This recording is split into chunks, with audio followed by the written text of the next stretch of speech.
99% po ng mga babae ay hindi po nalalabasan dahil sa pinasok na tarugo. Nilalabasan lang po kami pag alam nyo po ang mga teknik o kahinaan ng isang babae. So kung gusto nyong malaman sa video na to ay panoorin nyo po ng buo ang video na to. Dahil dito nyo lang malalaman kung paano ba na mas mabilis mag-orgasm, mas mabilis maganahan ang isang babae. So, ito pong video na to ay hindi po pwede sa mga taong hindi bukas ang isipan. No? Para lamang to sa mga taong open-minded at gusto ng mga tips o mga bagay na kung saan naging sanhi ng problema ng isang mag-asawa, magkarelasyon o magjowa. No?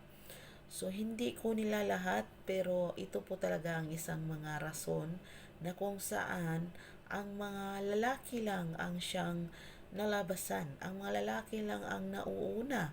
Ang mga lalaki lang ang naliligayahan.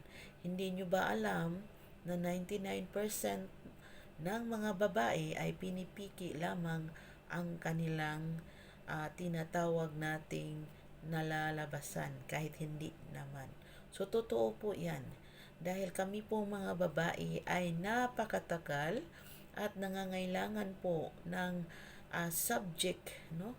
Lalong-lalo na hindi kayo marunong kumuha sa kiliti ng isang babae para lang mairaos, maidaos, at maipalabas namin ang aming damdamin. Kung mayroon man kayong naririnig o mayroon man kayong tinatawag nating nakukuhang nakukuhang reaksyon sa mga ginagawa ninyo, hindi po yan lahat ay totoo. No? So, number 1 po, ito po yung pinaka gusto naming mga babae na sana naman alam na alam nyo ito. Dahil kami pong mga babae, pag ganito po kasi yung lalaki, no? Marunong po kasi ang lalaki na ganito. Kahit kami mga babae, nanonood kami ng mga pelikula na mga ganitong eksena, mga ganitong pinapalabas na kung saan marunong humalik. A good kisser. Yes, yan po ang pinaka-importante. Number 1 na meron ang isang lalaki. Kasi pag marunong kang humalik, pag alam na alam mo ang halik, no? Yung marunong ka, no? Sa scene pa lang, nakakatulala na, di ba? Nakagano na kami, nakanganga na kami. Mga eksena lang yan sa mga TV, sa mga movie. Pag ang lalaki marunong humalik, pag ang lalaki is a good kisser, number 1 po talaga yan na mas mabilis nagre-react ang aming vare. Mabilis kaming mabibighani. Mabilis naming magustuhan. No? Bago pa yung mga touching moves ninyo dyan, mga tinatawag natin dila-dila moves ninyo dyan, mga ano ba yung mga tinatawag nilang sip-sip-sip-sip na mga moves na dyan, sip-sipin mo nga to, mga ganito. Number 1 po talaga is the kiss. Yes. Napaka-importante po talaga tong kiss na to, no? Kasi kung ang lalaki po hindi talaga siya marunong humalik, hindi niya makukuha yung soul ng isang babae, yung espiritu, yung kaluluwa ng isang babae na para bang dinadala niya sa ulap ang isang babae pag yung mahalik. Para bang hinihigop niya yung babae, yung lakas ng babae. Yung hinihigop niya ba yung weakness ng babae, yung energy ng babae para mapunta sa kanya. No? Yung parang halik pa lang, nanlulumo na ang isang babae. Halik pa lang, parang kaya na niyang ibigay ang lahat, kaya na niyang bitiwan. So, this is a warning sign also sa mga dalaga dyan na nanonood, sa mga teenager dyan na nanonood. This is also a warning sign.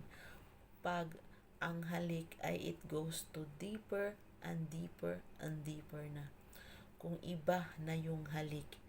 So, maglagay po kayo ng warning sign dyan sa utak ninyo, sa mga teenager. Alam ko mayroon namang mga teenager dyan nanonood sa mga ganitong video. So, kung nanonood kayo, no, kailangan magkaroon kayo ng warning sign. Pag pailalim na ng pailalim at parang nalulunod na kayo sa halik ni Dudong, maglagay po kayo ng warning sign sa utak mo na mali na to. Lalong-lalo na hindi ka pa handa sa papasukan mong mundo.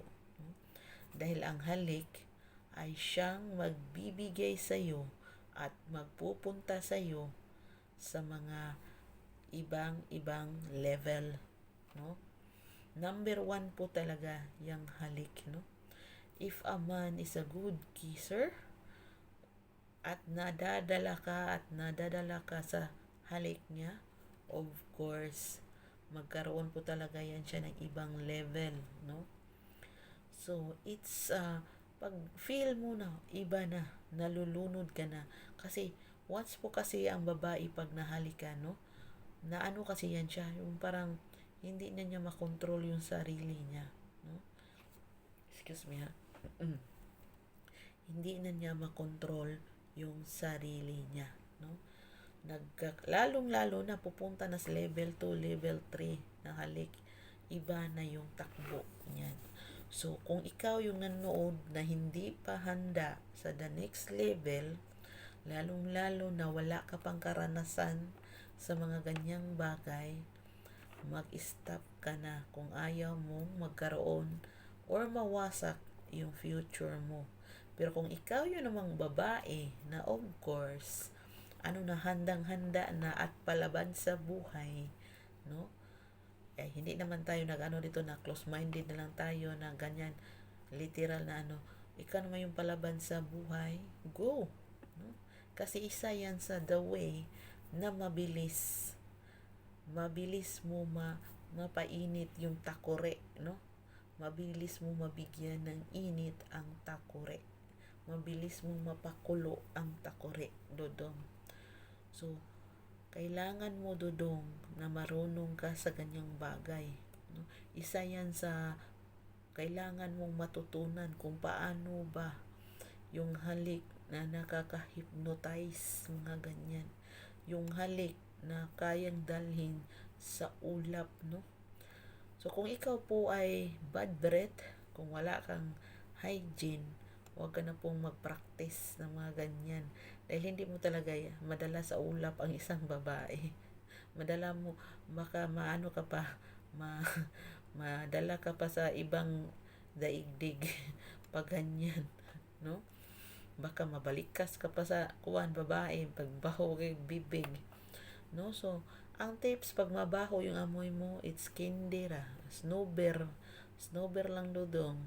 Lalo na mahilig kang nigarilyo, snowber, be fresh, mga ganyan lang technique niyan. So, kung gusto mo ng mga technique na ganyan, manood lang palagi dito sa video ko dahil marami ka talagang matutunan, no?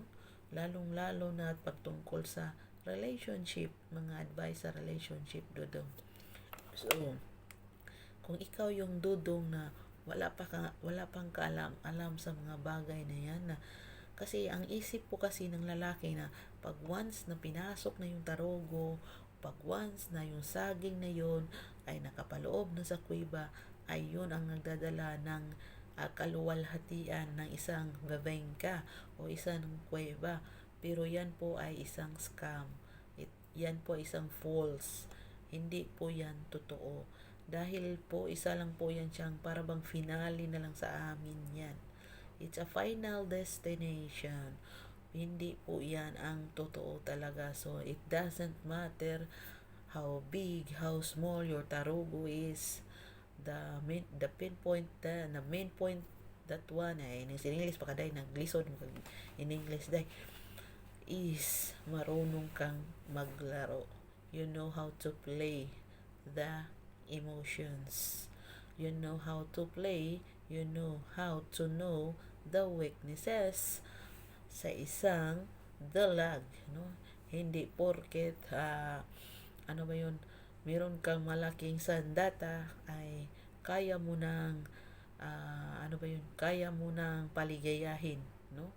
Hindi po yan totoo, kundi marunong kang gumamit ng inyong mga sandata dyan, katulad ng tinatawag nating kamay, yung tawag nating DILE, at lalong-lalo na marunong kang humalik.